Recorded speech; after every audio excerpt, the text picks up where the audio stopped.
Welcome to the Quit by Healing podcast, where we take a deeper dive into the topics around men's mental health and men's self-development. And our starting point here is related to porn addiction. Porn use may be the currently most common addiction among especially the male population.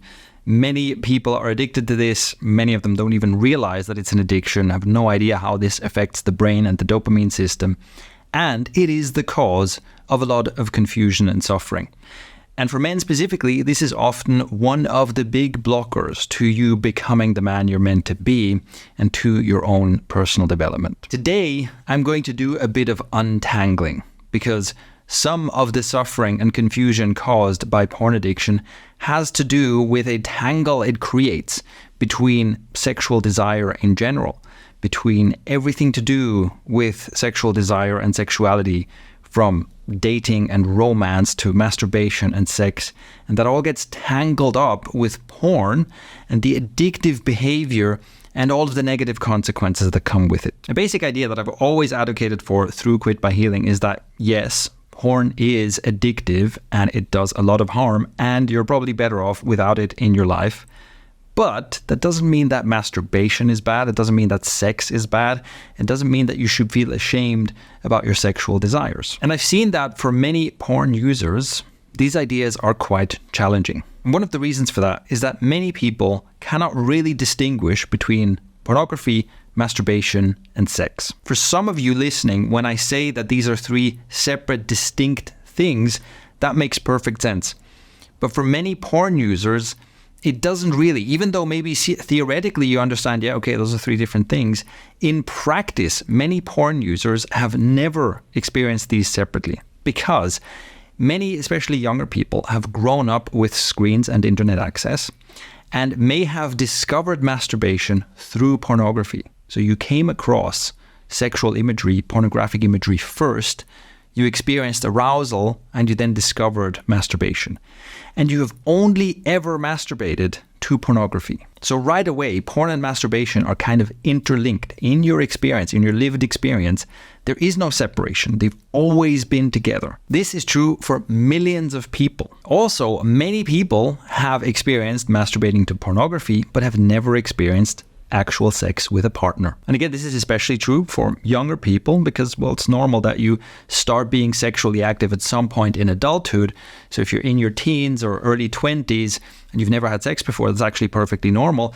What's different if you're that age now versus people of my age and older is that you have had essentially this extreme sex life already. You've experienced so many sexual things, but it's always been through pornography and masturbation. So this is all just to say, here's how these concepts become one single tangled mess. And then it gets even more complicated when you consider that many porn addicts, when they do have sex with a partner, they actually have some trouble and they really imitate pornography, and they also actually fantasize about pornography in order to get off, like they can only get off that way. And a recent report showed even that it is becoming a more and more common phenomenon for men to only have sex while watching porn. So they will basically say, look, I have to have my laptop on the bed and porn has to be playing on it in order to have sex with my girlfriend. So that is the tangled mess I was talking about. Porn and masturbation and sex are all tangled up together. So just for absolute clarity, here's how I use these terms. Here's what I mean when I say pornography. When I say pornography,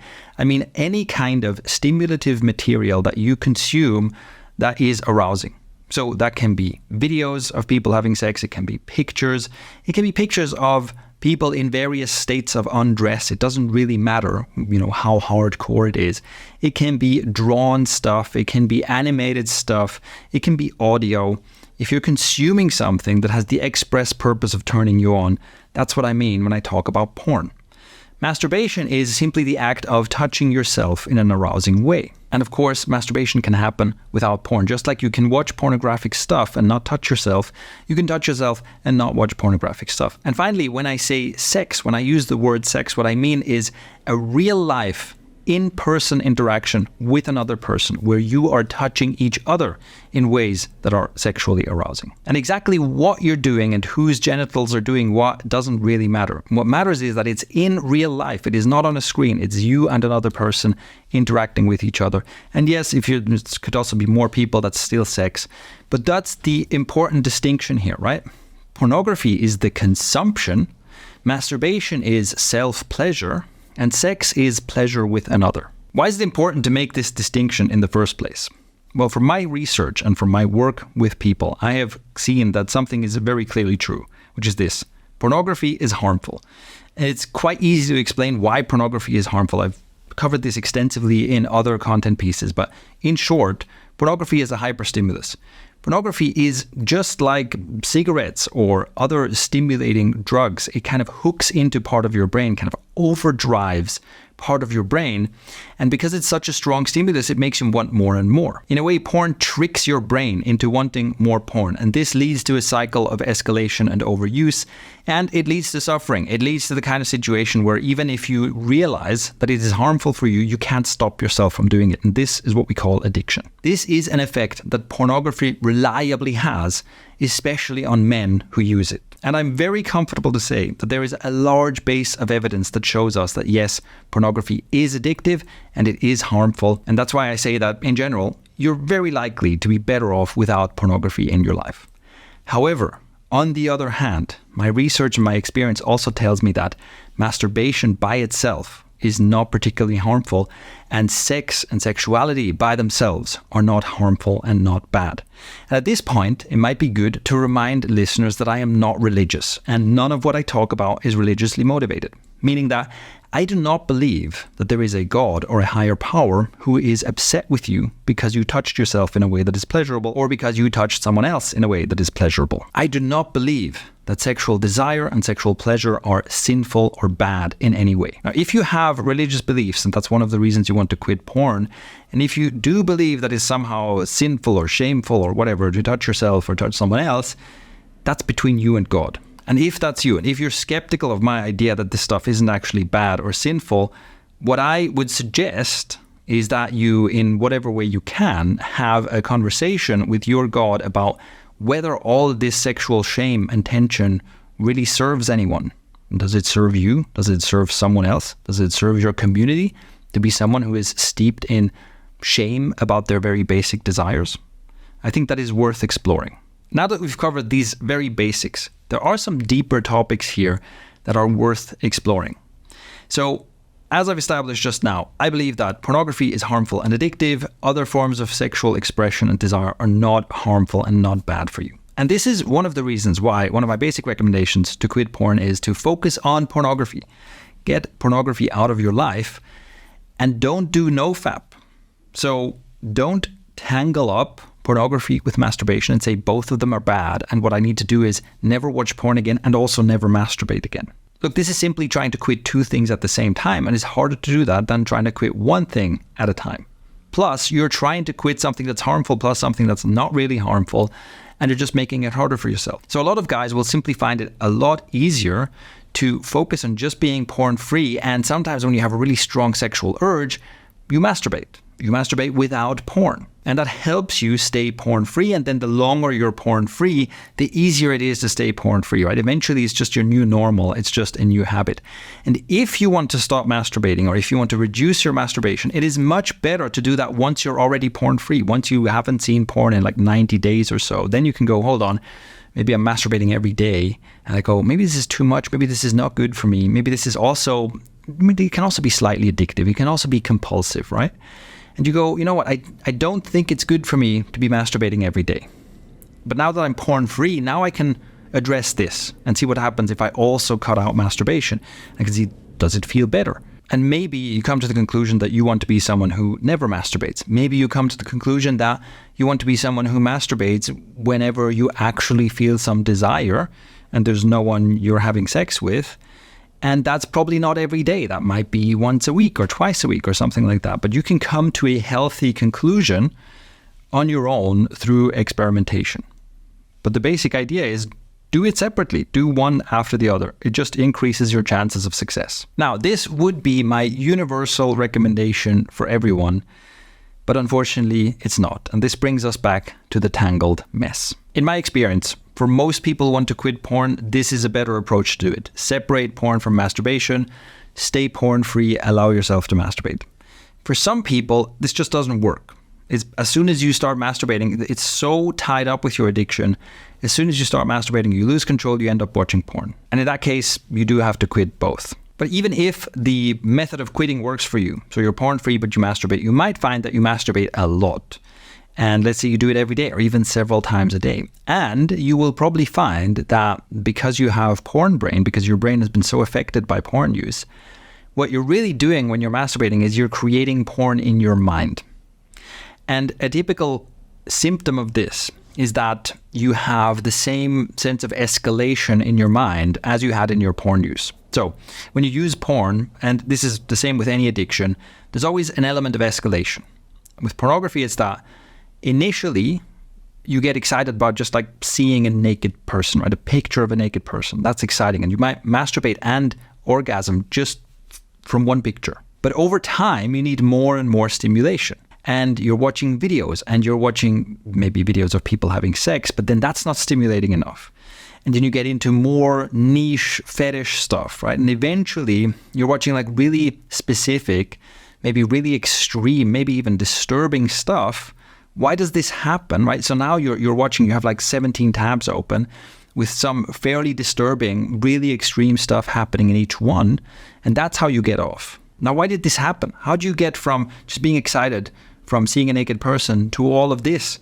Well, this is escalation and desensitization. Over time, when you're addicted, you need more and more and more stimulation to get the same level of excitement. Then when you cut out pornography, when you cut out that visual stimulation, you'll probably have difficulties masturbating and getting off just using your imagination. And what you'll do is, in your imagination, you'll be creating these extreme porn scenes. You'll be imagining these relatively extreme scenarios in order to get off. Now, this by itself is still much less harmful than consuming actual pornographic content. So if that's what you're doing, that's fine. That's still better than being a porn addict, okay? It's still better to be addicted to your own self-made pornography in your mind and masturbate a lot. But if you want to have a healthy sex life, and if you want to really get away from the porn addiction, you do have to address this as well. So let's talk about unhealthy versus healthy masturbation. So unhealthy masturbation, in a way that is typical for a porn addict, is two things. One, it is making porn in your mind, as I've just explained. And two, it is compulsive. So it could be something like, every time I go to bed, I masturbate. Or every time I am emotionally triggered in some way, every time something upsets me in a specific way, I masturbate. So it's not that you're making a choice to masturbate, and it's not really an act of self-love. It is just something triggers you and you do it. Healthy masturbation would be the opposite of both of those things. Healthy masturbation is when you do it because you want to, and you do it as an act of self-love.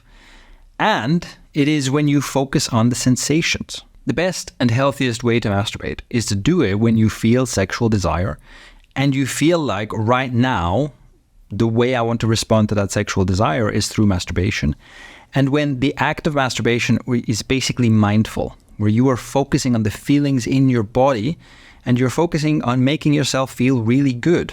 And you don't need imagery for that. This is the kind of masturbation that I recommend you try to work towards. This doesn't happen from one moment to the next, especially if you've had a porn addiction for a long time. So be kind to yourself, be gentle with yourself. Understand that yes, initially you'll be making porn in your mind, you'll be masturbating compulsively, all of this stuff, it's fine, right? Take it slow. But over time, I just want to describe this as this is the goal. If you want to develop a healthy masturbation habit, that's the goal to aim for. And just see if you can, over time, stop that impulse. Ask yourself, hold on, do I actually want to masturbate right now? Do I actually want to do this as an act of self-pleasure? Or am I just being compulsive? And also to kind of bring your attention back to the physical sensations. As you're masturbating and you find yourself lost in fantasy, just try to come back to the physical sensations in your body. And over time, you can train yourself to enjoy masturbation in a very different way. Now, one of the big benefits of this is that it will make your sex life so much better. Which brings me to the next topic I want to talk about. What about real partnered sex? As I already mentioned, I do not believe that sex is in any way harmful or sinful or bad, and it is not something to be ashamed of. However, it is something to be careful about. It is important that when we're having sex, that it is safe and sane and consensual. It is important to make sure that this is a big deal. I'm basically not a big believer in casual sex. I would argue that sex is never really all that casual. And for example, there's always risk involved. There is the risk of infections. There is the risk of pregnancy. So it's something we have to be careful about. In that sense, it's already, by default, much less casual than, let's say, having dinner with someone. So yes, I'm a believer in casual dinners, but not in casual sex. But also, it is something that is emotionally activating. And people tend to get attached to each other, and it can lead to all kinds of things. So you have to be careful. And I'm a big believer in being careful and highly ethical when it comes to how you have sex. Having said that, porn addiction also affects sex. And typically, the more addicted you are to porn, the more difficult it is to have a good and healthy sex life. Because, as I mentioned before, what tends to happen is that you can really only get off to pornography, and you either have to be watching pornography while having sex, or you have to be making pornography in your mind in order to be having sex. Or you have to try and recreate pornography. So maybe the extreme niche tastes that you've gotten yourself into through pornography are something that you then try to replicate. And it can create this kind of situation where you can only get excited, you can only have sex with someone, when you're having the costumes on and the whips and the chains and the multiple partners and all kinds of stuff going on, which is, it's all fine to play with that stuff. But if you could become dependent on it, if you're chasing a high, and if you go, well, unless all of this stuff is going on, I just can't get off, that is a bad sign. Because the truth is, just like we said before, masturbation can also be compulsive. Masturbation can also be done in a way that's not good for you. Well, so can sex. Sex can be done in a way that's not good for you. Sex can be chasing a high. How often is sex happening with some kind of, drugs involved, where people get drunk first, or they take other stimulants or other things in order to get off, in order to loosen their inhibitions and in order to be able to connect with each other? None of this is a great sign. If you need all of this extra stimulation, and you need to be fantasizing, and you need all kinds of stuff just to connect with another person and actually be able to get off, I think that's not a sign that this is a healthy situation. And all of this stimulation seeking and excitement seeking and porn addiction basically all leads to disconnection. You can no longer just connect with a person, and you can't be present with them. This is really the biggest indication, or the clearest indication, of how healthy your sexuality and your sex life is. If you have a healthy sexuality and a healthy relationship to your own sexual desire and an ability to connect with someone else, then you can be fully present. So you can be here with that other person, and you can enjoy the current sensations. You can enjoy what's happening right now. And if you find yourself escaping the present moment, so you're thinking about what's going to happen next, or you're thinking, I wish I want to do this, or you're imagining someone else, or you're having sex with your partner, but you're imagining someone else because seeing your partner somehow isn't exciting enough, or you're fantasizing, you're always escaping the present, you're escaping the present moment. And that is a sign that something is off. That is a sign that you're somehow disconnecting. So the way I see it, there is a very healthy, wholesome, healing version of sex, which is mindful, present sex. It is when you're fully connected with that other person and you're fully in the moment. And sure, it can involve, toys and experimentation and all kinds of stuff. But all of that is like the cherry on top. If the thing that you're really focusing on is the present moment and the physical sensations and the connection with that other person, that is what healthy, deeply connected, healing sex looks like and feels like. And anything that you're doing to escape from that moment, or anything that you need to add on, otherwise you can't stay hard or you can't get off, is a sign that something isn't quite right. So as you can see from these examples, unfortunately, porn addiction can affect all these other aspects and areas of your sex life as well. And sometimes you have to go through a period of abstinence in order to reset, in order to heal that. This is true for masturbation and for sex. A period of abstinence can really help reset your sensitivity, reset your expectations, and help you connect with that kind of present, mindful experience of pleasure that I've been talking about. It is much easier to do that when you've abstained for a while, when you get really excited, when you get really worked up, you get really horny basically, that makes it easier to connect with someone and stay in the present moment. When you are stuck in a routine and you're having sex on a regular basis or you're masturbating on a regular basis, it's harder to change anything about that. I mean, that's what routines are like, right? They're automatic. You automatically fall into the same habits. So if you want to heal that, that's my recommendation. Take some time off. And that's even with a partner, right?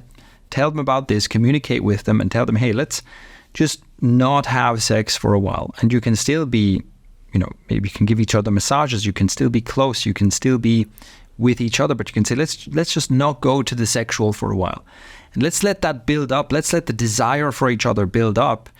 And maybe after a week, maybe after 10 days, maybe after 2 weeks, whatever it takes, at some point you might be, okay, now I'm really excited to connect with you. And it will be easier to then do that and stay mindful.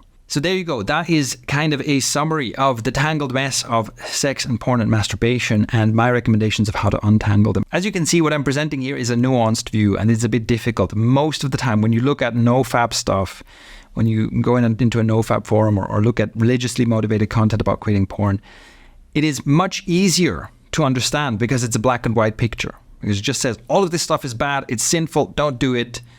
And you win the game by just not doing it at all, right?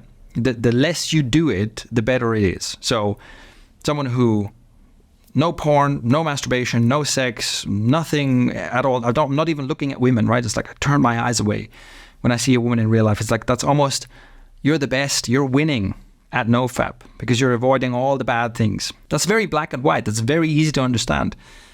Unfortunately, it's not very useful. It's not the best idea for most people. And what I'm presenting here is simply a more nuanced view where, yes, sometimes sex can be healthy, sometimes it can be unhealthy. Sometimes masturbating is what you should do in order to help yourself get unaddicted. Sometimes abstaining is what you should do in order to take the next step in healing. It's just a bit more complicated. But I hope my explanations here make sense to you and help you understand why it's a bit more complicated. And I hope you also realize that reality is often a little more complicated than just a black and white story. And with Quit by Healing, I am committed to giving you the real story. And I'm committed to treating you like an adult. I assume that you can take it, that you don't need me to tell you an oversimplified fairy tale just to keep your attention. So with that, as always, if you have any other questions about this or you have other topics in mind that you would like me to cover in future episodes, leave a comment on the YouTube version of this podcast episode or go to the podcast page, which is linked in the description, where there's a message button where you can leave me a voice message. Also, check out the first link in the description to join the Quit by Healing community, where you can get accountability to overcome your porn addiction, and join the Quit by Healing program, which teaches you exactly what to do in what order in order to beat your porn addiction in just 21 days. So all of that is in the links in the description. And with that, thank you for listening, and I'll catch you in the next one.